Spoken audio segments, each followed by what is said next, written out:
Hey, Dustin Tibbetts with Passport to Wall Street. Today, we're going to talk about which expiration do you choose for the option that you may be using. So there's a lot of things that happen out there in the options world. You have weekly options. You have monthly options, which means they expire at the monthly expiration. The third Friday of the month is the final trading day. You have quarterly options. And you have leaps, right? Depending on the stock, there may be other things in there. So you got to make that choice, right? You said, well, Dustin, you talk about selling puts or calls or buying spreads, things like that. If you're delving into the option world, one of the questions you're going to have is, which option expiration do I choose? And so you want to think of this in terms of if you were to buy or sell the stock.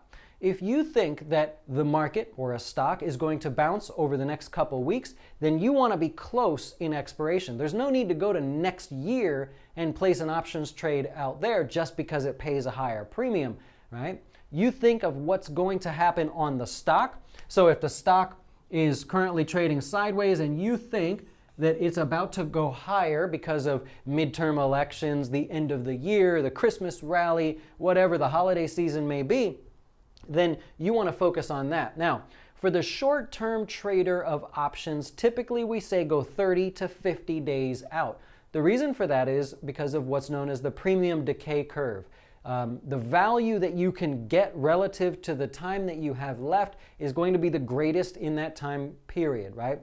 Now, that depends on the volatility of the stock. That's a previous class that we did where we talked about volatilities on individual stocks. So, for the most part, if you're a short-term trader, whatever expiration gets you within that 30 to 50 day window. But there's more. So, just because you say, oh, there's 30 days left to go, I see that expiration there and I'm going to choose it, it happens to be the weekly expiration.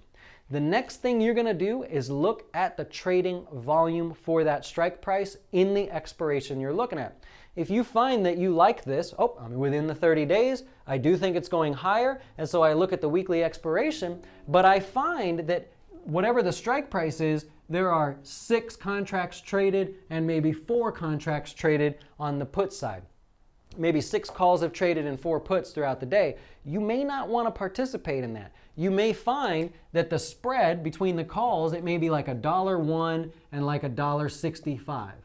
That would be a huge spread there. In that case, it just means nobody's trading those options. So you may have to say, well, let me go another week, 37, 38 days later, to the monthly expiration, and you'll find that it may be like 614 and 44, whatever, on that side, or 144 or something. And in that case, you have found where everybody is at. You have found the people that want to make that decision in that expiration, and the decision could be kind of made for you at that point. So think of it in that term. Short-term trader, you know about the window you want to be in. Once you find the window, the next step is to find the volume. Where is the volume? More than likely, it's going to be right in here. The quarterlies could also be labeled monthly on your platform too. It just depends on which one you're looking at, and you want to find that volume there. So that's basically it. Choose the expiration based on your assumption for the trade, as well as where is the volume there. Not all stocks offer weekly, by the way,